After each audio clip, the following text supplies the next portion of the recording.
आजमा होती हुई दिखाई देगी। तो सारे सूरत हाल पर बात करने के लिए हमारे साथ स्टूडियो में मौजूद हमेशा की तरह जावेद इकबाल भट्टी साहब हमारे साथ यहाँ पर मौजूद हैं, स्पोर्ट्स एनालिस्ट है।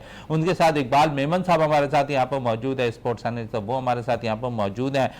फिर जिस तरह जावेद साहब से हम हमेशा बात करते हैं नौजवान खिलाड़ियों के हवाले से, तो आज कोर्सेज का आगाज करते हैं और जावेद साहब से भी एम्पायरिंग कोर्सेज के हवाले से बात सबसे पहले शुरू करेंगे। क्यों बड़ा अच्छा साइन है अगर हम देखें तो एम्पायरिंग के लिहाज से, और वर्कशॉप जरूर होना चाहिए।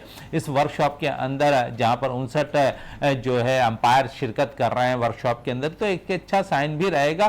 फिर इकबाल मेमन साहब से भी काफी बातें करेंगे और खासकर यूनुस खान के हवाले से इकबाल मेमन से जरूर पता करेंगे। लेकिन अंपायरिंग के हवाले से मैं जावेद इकबाल भट्टी से जानना चाहूंगा, जावेद साहब क्या कहेंगे, एक तवील अरसे के बाद अगर हम देखें तो अंपायरिंग के कोर्स का इनेकाद हो रहा है। पीसीबी के जो चेयरमैन मोहसिन नकवी साहब है, बहुत से अहम फैसले जहां करते दिखाई दे रहे हैं, वहां पर ये एक अहम फैसला भी इनका सूदमंद साबित होगा, जहां पर हमारे पास अंपायर जो हैं अब बड़े निकल कर सामने आ रहे हैं।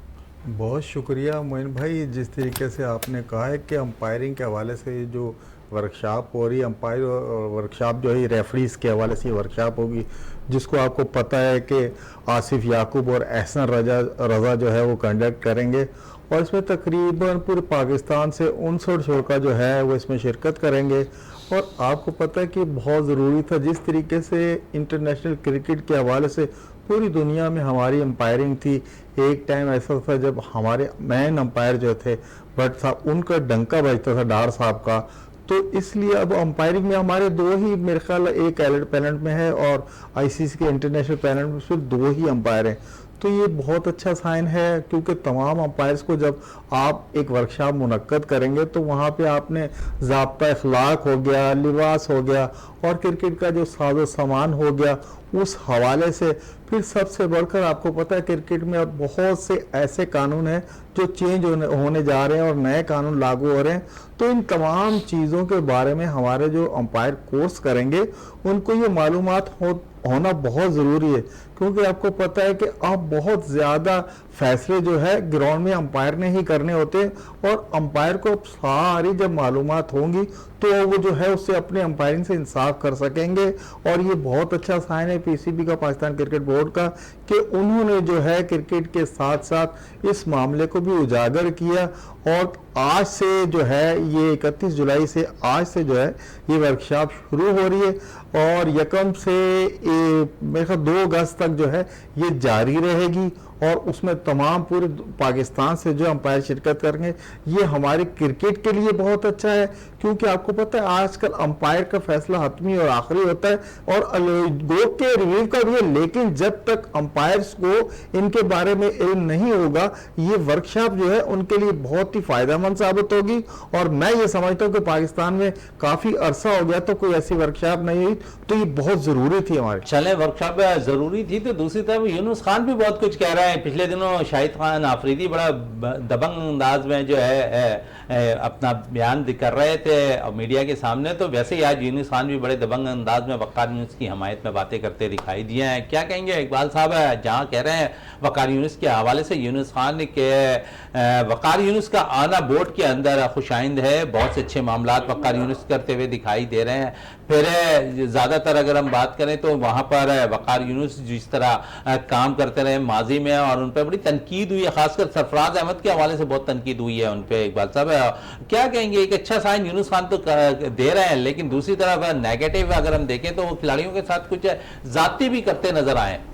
बिल्कुल, ये एक परसेप्शन उनके बारे में जो है वो बड़ा रहा है, और जो है वो बहुत बायस हैं खिलाड़ियों के लिए, और स्पेशली कराची के खिलाड़ियों के लिए। तो ये चीज़ कोई इतनी अच्छी नहीं है, लेकिन ये कि मैं समझता हूँ कि अगर उनको जो है इंस्ट्रक्शंस इफ़ेक्टिव किस्म की मिल जाएं, और मोहसिन नकवी साहब उनको जो है इस चीज़ पे इंस्ट्रक्ट कर दें कि भाई ये जो है फेवरेटिज्म ना हो, कहीं पे भी हेट्रेट ना हो, और जो है आप अपना काम करें। क्योंकि देखें एज ए खिलाड़ी तो वो भरपूर किस्म के खिलाड़ी रहे हैं, लेकिन एडमिनिस्ट्रेशन के हिसाब से और जो भी इन्होंने एज ए काम किया है पीसीबी के लिए आफ्टर रिटायरमेंट, उस पर बहुत कंट्रोवर्सीज रही हैं, और स्पेशली सरफराज के मामले में तो, और इवन सरफराज के अलावा भी कई खिलाड़ियों ने जो है ना इन पे नुक्तेचीनी की है। तो मैं समझता हूँ कि जब ऐसा इशू होता है तो फिर तो अवॉइड किया जाता है, लेकिन ये कि अगर उनको कोई असाइनमेंट मिल रही है तो उनको भरपूर इंस्ट्रक्शंस के साथ दी जाए, क्योंकि देखें एज ए प्लेयर तो वो हमारे लेजेंड हैं और डेफिनेटली, और दुनिया के बेहतरीन बॉलर्स में रहे हैं, और जो स्ट्राइक रेट होता है पर बॉल उसमें तो दुनिया में मेरा ख्याल है टॉप 3 बॉलर्स में वो आते हैं जिन्होंने 300 प्लस विकेटें ली हैं। तो मैं समझता हूँ कि एज अ पर्सन अगर उनके बाइसेस ना हो और वो किसी को फेवर ना करें, ना किसी को हेट करें, तो फिर काम अच्छा हो सकता है। ठीक है, उनके पास एक एक्सपीरियंस है, भरपूर किस्म का एक्सपीरियंस है, लेकिन हम समझते हैं कि नेगेटिविटी से बाज आ जाए तो फिर वो अच्छी चीज़ है। अच्छा वकारी, इसके साथ साथ यूनुस खान आज जो बयान दे रहे थे, और जब यूनुस खान से कहा गया कि आपको भी पाकिस्तान क्रिकेट बोर्ड ने कोई ऑफर पेशकश की है, तो वो शायद बहुत दूर रहना चाहते हैं पाकिस्तान क्रिकेट बोर्ड से। हाँ देखें, मकसद ये है कि उनको तो शायद हाथ लगे हुए हैं तो इस वजह से वो थोड़ा सा घबराते हैं, लेकिन ये कि अगर उनको कोई अच्छा असाइनमेंट मिल गया और उनको समझाया गया तो शायद वो ले भी लें। लेकिन ये कि जो उनके प्रीवियस एक्सपीरियंसेस हैं और उनका कप्तानी का जो सागा है उस पर भी बहुत सारी चीज़ें हैं। इवन वो ऐसे क्रिकेटर थे जो 12,000 या 13,000 रन भी बना सकते थे पाकिस्तान के लिए, लेकिन ये कि हमारे पास जो पॉलिसीज़ हैं और जो तनकीद होती है, और तो उनको जो है आखिर 10,000 रन पे उनको जो है अपना रिज़ाइन देना पड़ गया। उनकी 34 सेंचुरियाँ भी हैं और 50 का एवरेज है, जो पाकिस्तान में सिर्फ 3 खिलाड़ियों के पास है, जिसमें यूनुस खान है, अपना जावेद मियादाद हैं और मोहम्मद यूसुफ हैं। तो मतलब ये कि दुनिया के बेहतरीन खिलाड़ियों में से आते हैं, लेकिन ये कि हमारे पास इतनी मतलब एक जो है सियासत रहती है कि ऐसे खिलाड़ियों को रिकॉर्ड बनाने के मौके होते हैं। इवन जावेद मियादाद को भी जल्दी जाना पड़ गया, वो भी तकरीबन 10,000 रन तो बना ही सकते थे। तो ये है कि यूनुस खान को भी अगर कोई असाइनमेंट मिलेगी तो मैं समझता हूँ कि वो काफ़ी बेहतर काम कर सकते हैं, लेकिन ये कि अगर वो रिलक्टेंट हैं तो उनकी भी कोई वजह होगी डेफिनेटली। चले वजह होगी, यूनुस खान क्यों नहीं पाकिस्तान क्रिकेट बोर्ड में कदम रख रहे हैं, इस पर भी बात करेंगे। और इस वक्त अब हमें टेलीफोन लाइन पे 2 शख्सियात ने ज्वाइन कर लिया है। हमें सीनियर स्पोर्ट्स एनालिस्ट है सैयद मोहम्मद नदीम ने हैदराबाद से ज्वाइन किया हुआ है, और उसके साथ साथ अमेरिका से हमें टेलीफोन लाइन पे ज्वाइन किया है जाफर हुसैन साहब ने भी। तो सबसे पहले नदीम साहब की तरफ चलते हैं। नदीम साहब काफी देर से वेट पे है। तो नदीम साहब, पेरिस ओलंपिक्स के हवाले से क्या आप कहेंगे? 7 रुकनी दस्ता है, उस दस्ते ने भी कोई कारकर्दगी नहीं दिखाई। एक हमें आखिरी उम्मीद की किरण जैवलिन थ्रो अरशद नदीम से कुछ उम्मीदें वाबस्ता है। आप समझते हैं कि इस किरण ने कुछ उम्मीद दिलानी है पाकिस्तानी कौम को? देखिए शहजादा भाई, सबसे पहले तो मैं आपको ये बता दूं कि हमने आज तक कोई सिस्टम ही ऐसा डेवलप नहीं किया है जो हमारे पास इस लेवल के ओलंपियन निकले जो मेडल्स लें। हमारे यहाँ देखें 2 पैरेलल बॉडीज बनी होती हैं, कभी ओलंपिक के झगड़े, कभी एसोसिएशंस के झगड़े। अब वो उसका नतीजा ये होता है कि प्लेयर्स जो होते हैं वो सरवाइव करते हैं। अभी 2-4 प्लेयर्स जो गए हैं ओलंपिक में, ये भी मुझे जो लगता है कि अपनी मतलब आपके तहत इन्होंने अंदर कोई नेशनल टैलेंट था, इन्होंने शो किया। जैसे अरशद नदीम है या शजर अब्बास, एक जो वो एशियन लेवल पर हमारे एथलीट्स कर रहे हैं। फिर जो ये लेडी हैं स्विमर, तो ये लोग वो लोग हैं जो अपनी मतलब आते हैं। बाकी कोई सिस्टम ने प्रोड्यूस नहीं किया, हमारे यहाँ कोई सिस्टम नहीं है अभी तक जो स्पोर्ट्स का एक कल्चर कह लें या सिस्टम। हमें सबसे बड़ा नुकसान यही हो रहा है कि हमारे प्लेयर जो 4-4, 5-5 साल जो है वो एसोसिएशन के झगड़े और फड्डे और इनके जो मामला है उसकी वजह से जो वो सफर कर रहे होते हैं। और देखा, ओलंपिक की तारीख बहुत पुरानी है। 776 BC में पहले ओलंपिक खेले गए थे यूनान के अंदर। वहाँ पे बादशाह थे, उन्होंने वो अपने बादशाह की खुशी में किए थे। फिर उसके बाद ये एंशियंट ओलंपिक की बात कर रहा हूँ मैं। फिर उसके बाद मॉडर्न ओलंपिक जो है वो 1896 में हुआ। उससे लेके आज तक देख लिया आप कि जो हमारा 70s, 60s और 80s का एरा है वो फिर भी बेहतर रहा है कि हमारे प्लेयर्स ने कुछ ना कुछ परफॉर्म किया बॉक्सिंग में, रेसलिंग में, हॉकी के अंदर। उसके बाद जो 90s के बाद जो ये सिलसिला शुरू हुआ है उसके बाद तो हम जो बिल्कुल ही नीचे आते गए। चले नदीम साहब हमारे साथ ही टेलीफोन लाइन पे रहिएगा। जाफर हुसैन साहब हमारे साथ टेलीफोन लाइन पे अमेरिका से भी मौजूद है, उनसे भी बात कर लेते हैं। और आपने बॉक्सिंग का जिक्र किया तो अब तो पाकिस्तान पर बॉक्सिंग की पाबंदी भी लग रही है, इसी पे जाफर हुसैन साहब से भी बात कर लेते हैं। जाफर हुसैन साहब, अब तो पाकिस्तान पर बॉक्सिंग पे भी पाबंदी लग रही है, क्या कहेंगे? हमारे जो बॉक्सर जाते हैं वो क्वालिफाइंग राउंड खेलते हैं पेरिस ओलंपिक्स की और वहीं पर स्लिप हो जाते हैं, क्या कहेंगे इस हवाले से? मामला तो बहुत खराब है और बहुत उलझा हुआ है, क्योंकि माजी में भी इस तरह के वाक़यात हो चुके हैं। जिस तरह साउथ गेम्स जो हुए थे अभी यहाँ पे इंग्लैंड में, वहाँ पे भी आपके 2-3 बॉक्सर्स जो है ना वो गायब हो गए और कुछ पता ही नहीं चला। आपके हसन बलोच साहब जो है ना वो वहाँ पे चीफ द मिशन थे। तो मेरे ख्याल में इस तरह के वाक़यात होना पाकिस्तान की जगह से का सबब बनते हैं, और ये वाक़यात खिलाड़ियों का गायब होना ये आज से नहीं हो रहा, बल्कि माजी में कई ऐसी मिसालें मौजूद हैं। जापान में फुटबॉल टीम जाती है, वहाँ पे पूरी टीम ही गायब हो जाती है।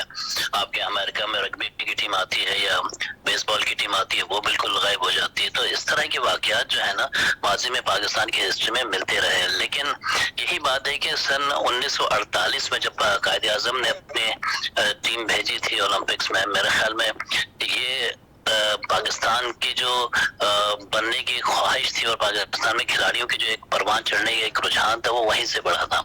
जो हमारे लीडर जो है ना वो अपने खिलाड़ियों को सपोर्ट करते हुए नजर आएंगे, फरोग देते हुए नजर आएंगे, उनको सहूलियात देंगे, उनको भेजेंगे, तो मेरे ख्याल में फिर इस तरह की वाक़यात नहीं होंगे। देखिए आप 1948 से लेके हम 83 तक जो है ना हमने ओलंपिक्स में बेहतरीन कारकर्दगी दिखाई है। हॉकी में, बॉक्सिंग में 88 में तो बॉक्सिंग में हमने मेडल जीता, फिर रेसलिंग में जीता। तो मेरे ख्याल में इस तरह के जो जब सपोर्ट हासिल होती है ना गवर्नमेंट की, तो बहुत सारे ऐसे खिलाड़ी जो हैं वो निकल कर उभर कर जाफर हुसैन साहब सपोर्ट कहाँ से हासिल होगी? 12 साल हो गए एनसीए की, आप जाकर देख रहे हैं, आप खुद भी वहां गए हैं उस ट्रैक के ऊपर, तो प्लेयर्स कहाँ से निकलेंगे जब ट्रैक ही चेंज ना होगा? जिसपे आपने खुद जाकर एनसीए पे देखा है कि वहां की क्या सूरत हाल है, वहां प्लेयर्स कैसे बनते हैं। उसके बावजूद वहां पर बहुत सी पाबंदियां होती हैं, वहां पर फीस लिए जाते हैं प्लेयर्स से, तो प्लेयर्स किस तरह बनेंगे? आप बताएं ना। यहाँ तो प्रॉब्लम्स है। आप कह रहे हैं कि हुकूमत की सरपरस्ती हासिल होगी, हुकूमत तो यहाँ पर बहुत कुछ करने को तैयार हो जाती है, लेकिन जो मेन काम है, जहां पैसे खर्च करना है, जहां से खिलाड़ियों को बनाना है, वो जगहें ठीक करने से कासिर नजर आ रही है।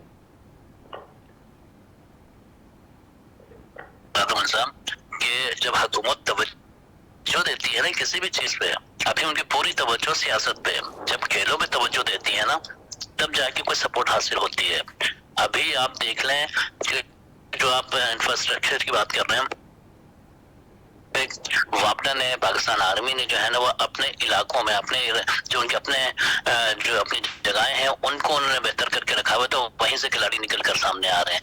अदरवाइज आप सिंध, पंजाब, सूबों को जो बात ही छोड़ देना, आपके क्रिकेट ग्राउंड इस तरीके से पड़े हुए हैं, आपके हॉकी ग्राउंड इस तरीके से पड़े हुए हैं, बहुत सारे ऐसे मामला हैं इंफ्रास्ट्रक्चर पे जो जिसपे बहुत बड़ी बात और बहुत देर तक बात हो सकती है। इस बात को आप छोड़ दें। फिलहाल खिलाड़ियों का नाम बनने की एक असल वजह जो है ना वो हुकूमती तवज्जो है। जब आपका लीडर तवज्जो देना शुरू कर देगा तो मेरे ख्याल में खिलाड़ी निकल करके भी सामने आ सकेंगे। चलें, निकल कर भी सामने आ सकेंगे। जावेद इकबाल भट्टी साहब स्टूडियो में मौजूद हैं, उनसे पहले बात कर लेते हैं क्योंकि काफी लोग आज हमारे साथ, दोनों लोग टेलीफोन लाइन पे मौजूद हैं। सैयद मोहम्मद नदीम साहब हमारे साथ मौजूद हैं, जाफर हुसैन साहब हमारे साथ टेलीफोन लाइन पे मौजूद है। स्टूडियो पे जावेद इकबाल भट्टी मौजूद है, इकबाल मेमन साहब मौजूद है। जावेद साहब दोबारा हम आते हैं क्रिकेट की तरफ, और जिस तरह पाकिस्तान शाहीन के अब मैचेस का आगाज T20 होगा, फिर पाकिस्तान क्रिकेट बोर्ड ने जो अंडर 19 सतह पर एक और अच्छा इनिशिएटिव लिया पाकिस्तान क्रिकेट बोर्ड ने, और 3 मुल्क की सफर की टूर्नामेंट करा रही है। यूएई में और यूएई की टीम और अफगानिस्तान की टीम होगी। तो आप समझते हैं कि हमने जो बातें हम ग्रास रूट लेवल की कर रहे हैं, अंडर 19 सतह पर भी अब बच्चों को टूर मिलेगा तो ग्रूम होंगे ज़्यादा। बिल्कुल मोइन भाई, जिस तरीके से हम बातें करते हैं ग्रास रूट लेवल से जब बच्चे तैयार होंगे, फिर उन अंडर 19 का जैसे अब ये सैफ रिकिक जो टूर्नामेंट का जो आगाज़ होने जा रहा है यूएई में, ये बहुत अच्छा साइन है और हमारी बेस है। आपको पता है कि अंडर 19 से ही ज़्यादातर प्लेयर जो है वो आप हमारी मैन टीम में आते हैं, तो ये बहुत अच्छा साइन है। यूएई और अफगानिस्तान के साथ जब बहुत तगड़े मुकाबले होंगे, और फिर पाकिस्तान क्रिकेट बोर्ड का बड़ा ऐसा इकदाम है कि कम अज कम ये अंडर 19 को आपने कोई मैचेस तो दिए। देखें अभी ये सैफ रिकी सीरीज हो गई और पाकिस्तान शाहीन्स जो हैं वो ऑस्ट्रेलिया गए हुए हैं, तो ये क्रिकेट के मामला तो बहुत ऐसे तरीके से चल रहे हैं। और माशाल्लाह अभी कल से मेरे ख्याल बांग्लादेश की टीम भी यहाँ आ जाएगी पाकिस्तान में, और फिर उसके बाद आपको पता है कि इंग्लैंड की टीम भी आने वाली। क्रिकेट के मामला तो बहुत अच्छे चल रहे हैं। जिस तरीके से आजकल ऐलानात हो रहे हैं कि अंडर 19 भी जाएगी और शाहीन्स भी जा चुकी है, बांग्लादेश भी आ सकी। कम अज कम जो हमने जो यहाँ अपना स्ट्रक्चर जो चेंज करना है ना उसको ठीक रखें। जब तक आपका ये बेस ठीक नहीं होगी तो आप कैसे, अभी हम सब बात कर रहे थे वकार यूनुस को जो है समझे वो मोहसिन नकवी तमाम इख्तियारात सौंप दिए, उन्होंने जो अपना काम करना था वो कर चुके, उन्होंने बजट पेश करना था वो भी कर दिया, और जो स्टेडियम थे आप अपग्रेडेशन करनी थी उनका भी बजट हो गया, प्लेयर्स का भी बजट हो गया, मोहसिन नकवी साहब का काम खत्म हो गया, क्योंकि अब आपको पता वजीर दाखिला भी और फिर एक और ओहदा भी मिलने वाला है एशियन क्रिकेट काउंसिल का। तो इन सारी चीजों जब क्रिकेटिंग दिमाग जो क्रिकेट में आएंगे तो वही क्रिकेट की बेहतरी के लिए सोचेंगे। और जिस तरीके से हम बात करते वकार यूनुस की, ठीक है वो लेजेंड है, सब कुछ है, उसके रिकॉर्ड पे 87 टेस्ट में 373 विकेटें हैं और वनडे में 416 विकेटें हैं। देख तजर्बा जरूर है, सब कुछ है, लेजेंड था, सबसे कम उम्र कप्तान था, लेकिन जिस पोस्ट पर वो आए हैं कम से कम खिलाड़ियों के साथ जो है वो नाइंसाफी ना होने दे और ना ही किसी प्लेयर से जो जाती जो परखाश होती, इन चीजों को बिल्कुल खत्म करके नए तरीके से हमारी क्रिकेट टीम को उठाएं। चले हमारी क्रिकेट टीम को उठाएं। इकबाल मेमन साहब, क्रिकेट की हो गई, दोबारा पेरिस ओलंपिक्स पे आ जाता है, वही मैं सवाल एक वही आ जाता है कि हम तैयारी शायद नहीं करते हैं, इसके मुकाबले में अगर हम देखें तो पड़ोसी मुल्क काफ़ी इस पर तैयारी पेरिस ओलंपिक्स पे करता है, ओलंपिक्स पे वो करता हुआ दिखाई दे रहा होता है। जिस तरह उन्होंने शूटर्स के तौर पर एक उनके प्लेयर्स हैं और उसने बड़ी ज़बरदस्त कारकर्दगी दिखाई इसमें और 2 मेडल्स उसने हासिल किए हुए हैं। लेकिन इससे कबल जब वो पिछले ओलंपिक्स में शिरकत कर रही थी तो वहां पर उसने 4वीं या 5वीं पोजीशन हासिल की थी।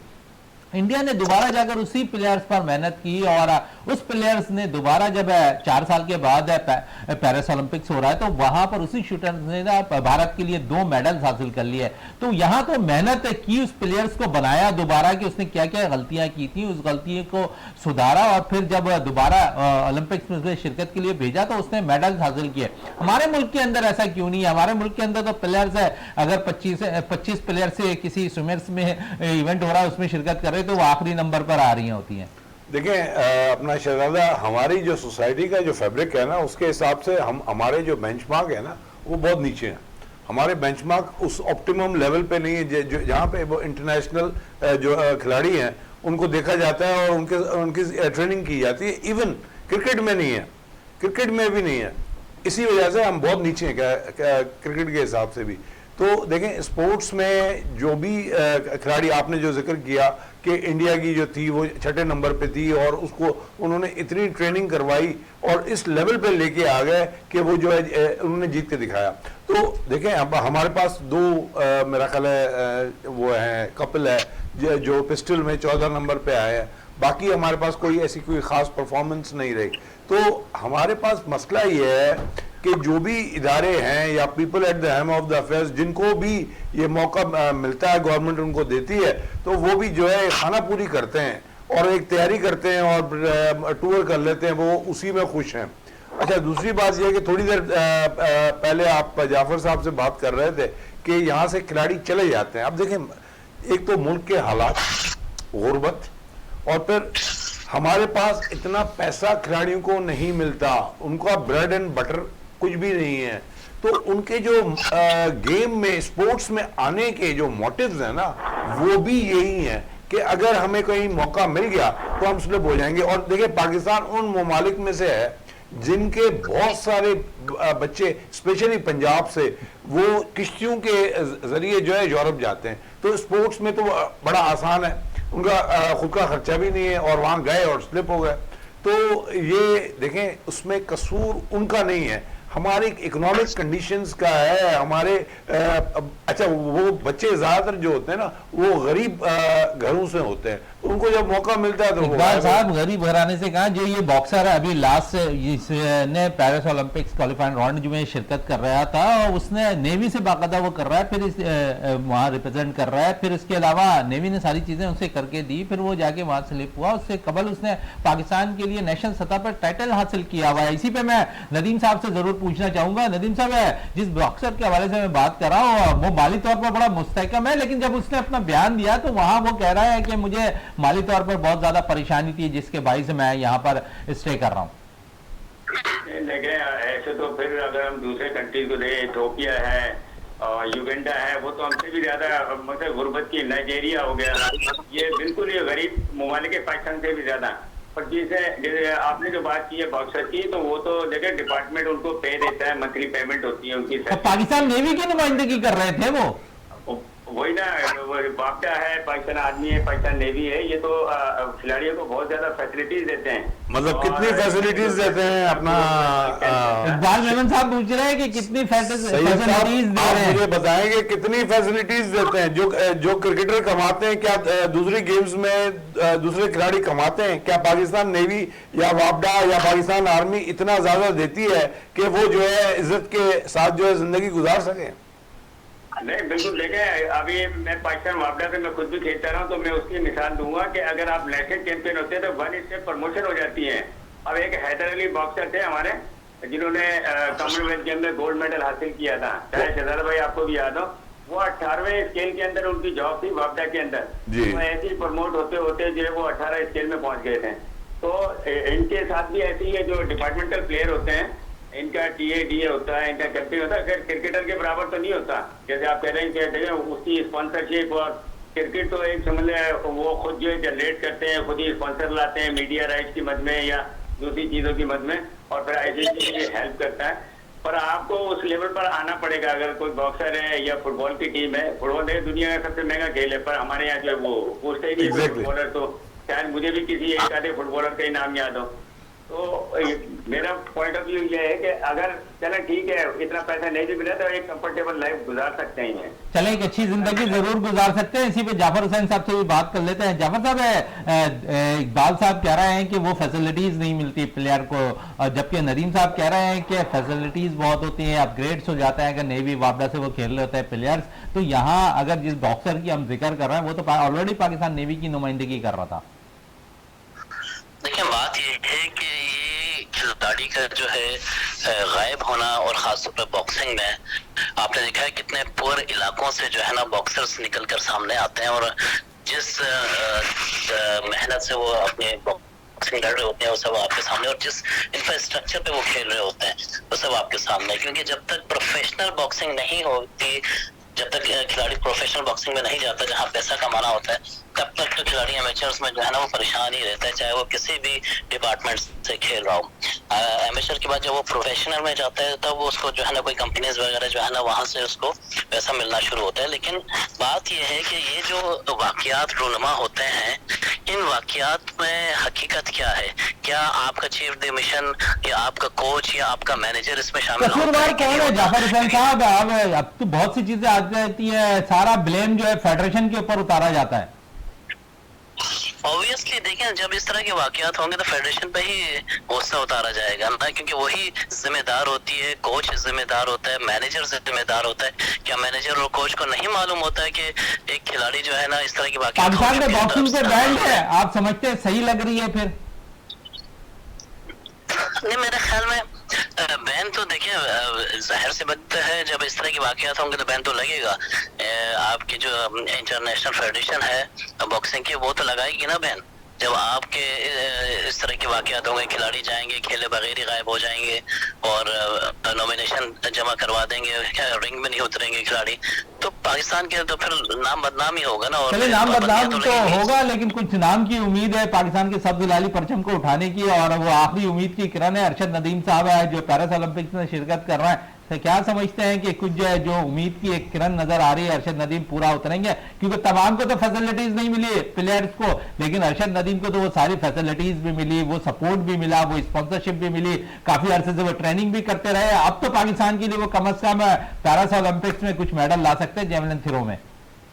देखिए बहुत मुश्किल होता है इतने बड़े ओलंपिक्स में खिलाड़ी का मेडल लाना। उसका रीजन ये है कि इसके पीछे बहुत सारा एक तसलसल होता है। आप जिस तरह की से बात कर रहे हैं कि इंफ्रास्ट्रक्चर भी मिला, उनको प्रैक्टिस भी मिली, क्या ओलंपिक्स में जाने से पहले उन्होंने जो है ना वो पेरिस ओलंपिक्स में जाके उन्होंने प्रैक्टिस वगैरह की, उस माहौल में जाके उन्होंने कोई तैयारी की?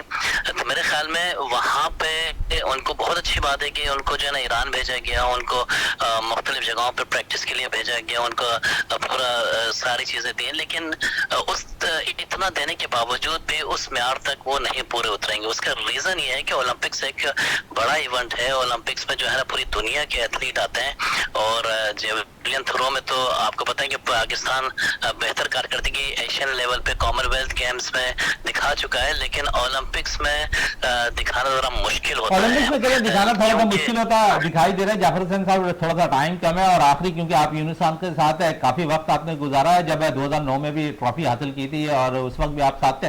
तो यूनुस खान आज बयान दे रहे हैं और वकार यूनुस के हवाले से बड़ा सपोर्ट करते हुए दिखाई दे रहा है, और वो कह रहे हैं कि पाकिस्तान क्रिकेट बोर्ड में आना खुशाइंद चीज है वकार यूनुस का। और माजी, अगर जिस तरह मैंने जावेद साहब से भी पूछा कि माजी शायद उनके साथ जो खिलाड़ियों का जो रवैया था वो ठीक नहीं था, फिर जातियों के हवाले से अगर देखें तो सरफराज इसका निशाना बनते हुए भी दिखाई दिए वकार यूनुस के। तो आप समझते हैं कि जावेद साहब यही कह रहे हैं कि मामला अगर वो किसी कोई भी ओहदे पर फाइज हो रहे हैं तो इनसे दरकिनार होना चाहिए, साफ और शफाफ फैसले लेने चाहिए उन्हें खिलाड़ियों के हवाले से भी और दीगर मामलात में भी। देखिए, बात ये है कि अगर वो कोचिंग के लिए आ रहे हैं तो मेरे ख्याल में ये होता उनके लिए मुनासिब नहीं है। नहीं, कोचिंग के लिए नहीं आ रहे, दीगर तमाम इंतजाम कोचेस भी उनके अंडर में काम कर रहे होंगे। देखिए, ये तो आप देखें ना कि इतना बड़ा खिलाड़ी है और उनको जाहिर से बात है ओहदा तो मिलना चाहिए, लेकिन ओहदा क्या दिया जा रहा है? सवाल ये है कि उनके ऊपर किस तरह की जिम्मेदारियां होंगी। सिलेक्शन कमेटी को देखेंगे, वो बाकी तमाम क्रिकेट के मामला देंगे, सिर्फ इंतजामी मामला जो है chairman Pakistan cricket board Mohsin Naqvi साहब देख रहे होंगे, कोचेस भी वकार यूनुस के अंडर पे होंगे, खिलाड़ी भी, सिलेक्शन कमेटी भी, सारी चीज को और फिर डोमेस्टिक क्रिकेट को भी वो देख रहे होंगे, फॉलो कर रहे होंगे। यानी कि आपके कहने का मकसद है एक तरह से वो एज ए डायरेक्टर आ रहे हैं आप? बिल्कुल ऐसा ही समझ लें जो मोहम्मद वसीम साहब थे जिस तरह। जी हाँ, तो देखिए ना, अब इससे अंदाजा लगा रहे हैं जिस तरह की वहाब रियाज को जिम्मेदारी दी और उन्होंने जो है ना टूर्स पे भी जाना शुरू कर दिया, उन्होंने सिलेक्शन कमेटी में भी जो है ना अपना दिखाना शुरू कर दिया और चेयरमैन के साथ भी घूमना फिरना शुरू कर दिया।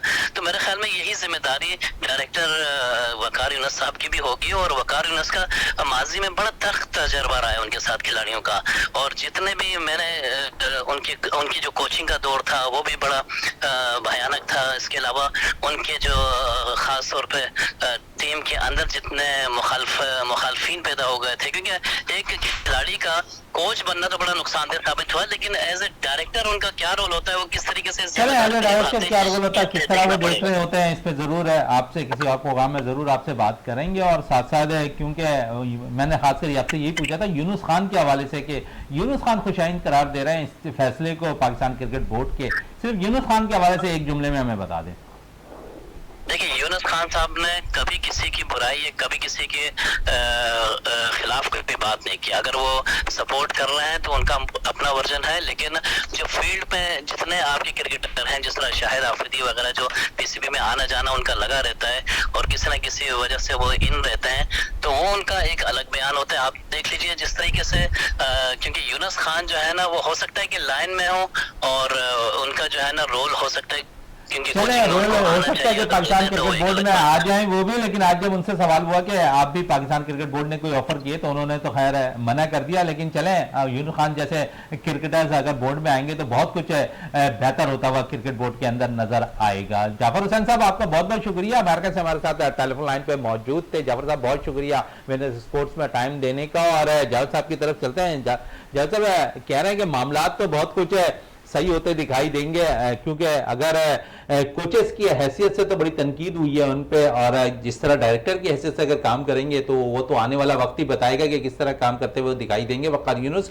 लेकिन माजी तल्ख यादों से भरा पड़ा है और इस तल्ख यादों में सबसे बड़ी जाती सरफराज के साथ हुई है और अनकरीब पाकिस्तान बांग्लादेश के खिलाफ सीरीज होनी है। मजबूत उम्मीदवार के तौर पर सरफराज है विकेट कीपर के तौर पर, तो कितना असर अंदाज होगा इससे ओहदे के मिलने के बाद सरफराज के कैरियर पर? मोइन भाई देखें, ओहदा अभी जैसे जाफर भाई बात कर रहे थे, भाई ओहदा सीधा सीधा समझो चेयरमैन पाकिस्तान क्रिकेट बोर्ड ही का उनके पास ओहदा है, क्योंकि मोहसिन नकवी ने अपने आप को बिल्कुल अलग थलग कर लिया। वो सिर्फ जो है इंतजाम जो है ना ऊपर हाई लेवल पे एडमिनिस्ट्रेशन को देखेंगे और सारे तकरीबन मामला जो है वकार यूनुस के हाथ में दे दिए।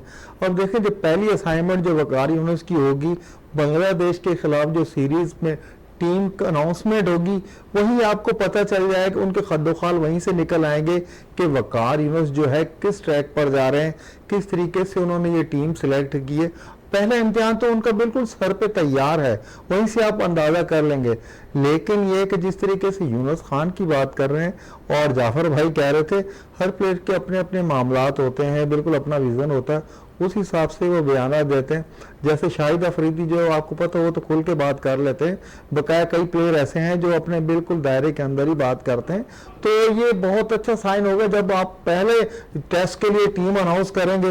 इवन पहला टेस्ट होता है जब आप ये 4 रोजा मैच खेलेंगे, वहीं से आपको पता चल जाएगा कि क्रिकेट की बेहतरी के लिए वकार यूनुस क्या स्टेप कर रहे हैं। आया कि ग्रास रूट लेवल से जिस तरीके से क्रिकेट चल रही है, फिर डोमेस्टिक चल रहा है, उन्हीं प्लेयर्स के साथ आएंगे या 2-3 प्लेयर जो है पैराशूट से जैसे आते रहे वो आना शुरू हो जाएंगे। चले पैराशूट से कौन कौन से प्लेयर्स आते हुए दिखाई देते हैं, लेकिन अब ऐसा लगता है कि बहुत से अच्छे फैसले होंगे। सिलेक्शन कमेटी अच्छी टीम है, तजवीज़ करेगी, बांग्लादेश के खिलाफ है, लेकिन इसमें बड़ी इंपॉर्टेंट चीज़ है कि आया सीनियर प्लेयर्स को आराम का मौका फराम किया जाएगा या फिर उन्हें इस सीरीज के अंदर मौका दिया जाएगा। इकबाल साहब क्या समझते हैं कि सीनियर प्लेयर्स को बांग्लादेश के खिलाफ मौका मिलेगा या फिर पाकिस्तान क्रिकेट बोर्ड थोड़ा सा आराम कराएगी सीनियर प्लेयर्स को? देखिए, क्रिकेट बोर्ड का तो इतना मैं नहीं कह सकता, लेकिन ये कि मेरे हिसाब से और मेरे मतलब ओपिनियन में उनको खिलाना चाहिए, क्योंकि टेस्ट क्रिकेट है और जो अब तक वो खेले हैं वो टेस्ट क्रिकेट नहीं खेले, तो उनको टेस्ट क्रिकेट का तजुर्बा दोबारा जो है प्रैक्टिस हो जाएगी। और फिर क्योंकि इंग्लैंड की टीम भी आनी है और हमेशा आप जो है अपनी फुल स्ट्रेंथ के साथ जाएं या यंगस्टर्स को साथ मिलाएं, तो मैं समझता हूं कि रेस्ट देने की ज़रूरत नहीं है और इनको मौका दिया जाए कि 5 दिन का जो टेस्ट मैच है उसमें जो है अपने जौहर दिखाएं। और क्योंकि इंग्लैंड आ रही है, फिर वेस्ट इंडीज़ का भी है इनका, तो ये ज़रूरी है कि इनको जो है जो तवील दौरानिए की क्रिकेट है उसकी प्रैक्टिस होना लाजमी है। चलें उनकी टेस्ट क्रिकेट के लिए लाजमी हो जाएगा उन प्लेयर्स के लिए जो बाकायदा तौर पर जो है टेस्ट क्रिकेट से दूर भागना चाहते हैं, लेकिन अब उन्हें अगर मौका दिया जाए तो उनकी जो फिटनेस का लेवल भी बड़ा वाजे हो जाएगा, क्योंकि फिटनेस पे काफ़ी बातें हो रही हैं, चाहे वो गैरी क्रिस्टन हो चाहे गिलेप्सी हो, दोनों ही फिटनेस लेवल पर काफ़ी बातें कर रहे हैं। लेकिन दूसरी तरफ अगर हम थोड़ी बात कर लेंगे, क्योंकि सैयद मोहम्मद नदीम साहब हमारे साथ मौजूद हैं। नदीम साहब, सिंध हुकूमत ने जो है पाकिस्तान नेशनल गेम्स कराने का दिसंबर और जनवरी में ऐलान कर दिया और आज बाकायदा तौर पर इसका इजलास भी मुनक्किद हुआ है। वजीर खेल अमूर नौजवान जो है इस वक्त सरदार मोहम्मद बख्श महर की ज़ेर सदारत आज जो इजलास हुआ है, आप समझ रहे हैं कि अब नेशनल गेम्स अगर कराची के अंदर होंगे तो एक अच्छा और खुशाइन चीज होगी? देखिए शहजाद भाई, जो आपने बात की ना कि ओलंपिक में परफॉर्मेंस, तो हमारे सबसे बड़े गेम तो होते ही नेशनल गेम्स हैं या उसके बाद जो होते हैं south Asian games. South Asian games में तो हम इंडिया की मरूने मिन्नत होते हैं कि वो जो है वो आएंगे तो खेलेंगे, नहीं आएंगे तो नहीं खेलेंगे, फिर वो बीच में कई चीजें रोड़े अटका देते हैं। तो हमारे मुल्क को जो है तकरीबन 70 साल से ज्यादा हो गए और ये 35वें नेशनल गेम्स हो गए। बिल्कुल, 34वें जो कोयटा में हुए थे, आप समझ रहे हैं वहां पर कुछ मामलात सही थे या फिर मिले जुला रुझान था वहां मामलात पे, इंतजामात पर? वहाँ पे इंतजाम तो ठीक थे, लेकिन फिर मैं वही बात करूँगा जैसे मैंने स्टार्ट में कहा था आपको कि हमारे यहाँ पैरेलल बॉडीज जो बनती हैं एसोसिएशन, तो वो एथलेटिक के मुकाबले जो है वो 6 दिन लेट शुरू हुए थे वहाँ पर कोयटा के अंदर। तो कुछ इंतजामी मामला तो ठीक थे, बहरहाल वो जो एसोसिएशन के मामला थे उनकी वजह से ये सारी गड़बड़ हुई थी।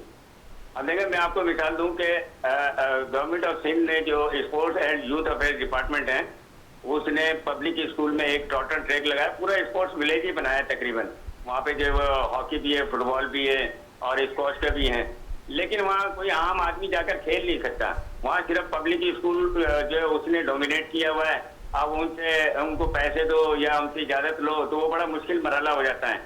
यहाँ पे हमारी डिस्ट्रिक्ट स्पोर्ट्स ऑफिसर है मरियम किरियो साहिबा हैदराबाद में, उन्होंने भी बड़ी कोशिश की है कि वो किसी तरह जो है हैंड ओवर हो जाए, तो फिर जो आम लोगों के लिए, आम पब्लिक के लिए वो जो चले आम लोगों के लिए, आम पब्लिक के लिए वो चीज खुल जाए। हमारी भी दुआ है कि प्लेयर्स वहीं से बनते हैं जहां पर ग्राउंड्स के अंदर तमामी प्लेयर्स को आने की इजाजत हो। नेशनल कोचिंग सेंटर की भी यही सूरत हाल है। कुछ देर कबल जब मैं इंट्रो दे रहा था तो उसमें भी यही कहा था कि प्लेयर्स के साथ जाती होती है। बहुत से प्लेयर्स को नेशनल कोचिंग सेंटर आने नहीं दिया जाता है, फीस की मद में उन्हें पैसे देने पड़ते हैं, तो जाती होती है। साइंटिफिक रीजन भी है ना कि जब हमारे प्लेयर ग्रास पर ट्रेनिंग करते हैं और एकदम में टॉटन ट्रैक पर जाते हैं तो उनके बायोमैकेनिक्स और मसल्स की इलास्टिसिटी में फर्क आ जाता है, फिर वो इंजर्ड होना शुरू हो जाते हैं। अगर बाय बर्थ कोई प्लेयर ऐसा है जो टॉटन ट्रैक पर ही ट्रेनिंग करता है तो फिर वो जाके इंटरनेशनल लेवल पर जाकर कम्पीट करता है। तो ये बड़ा जो है ना वो मुश्किल हो गया। जैसे हॉकी के अंदर पहले ग्रास पर होती थी, फिर एस्ट्रोटर्फ पर होने लगी, तो हमारे जो वो हॉकी चेंज हो गई बिल्कुल। तो ऐसे एथलेटिक का भी है, दीगर खेलों का भी है। चलो दीगर खेलों का भी है, लेकिन सबसे इंपॉर्टेंट चीज है क्योंकि दिसंबर और जनवरी में ये नेशनल गेम्स होने हैं और सबसे इंपॉर्टेंट चीज होती है फंड और ग्रांट का लेकर आना। और अब भी आज भी वो इजलास में सदात बख्श मेहर साहब कह रहे थे कि वजीर आला साहब से इस हवाले से बात करूंगा ग्रांट की मद में पैसे आने की। तो आप समझते हैं कि वक्त कम है, क्या उम्मीद है कि सिंध के अंदर जो है नेशनल गेम्स मुनक्किद हो जाएगा? देखिए, ये मेरे ख्याल से तीसरी मीटिंग है कि नेशनल गेम्स के हवाले से। इससे पहले 2 भी हो चुकी हैं, लेकिन पाकिस्तान ओलंपिक एसोसिएशन चाह रही थी कि भाई आपकी टोटल ट्रैक ठीक नहीं है तो हम इस्लामाबाद में करवाएं।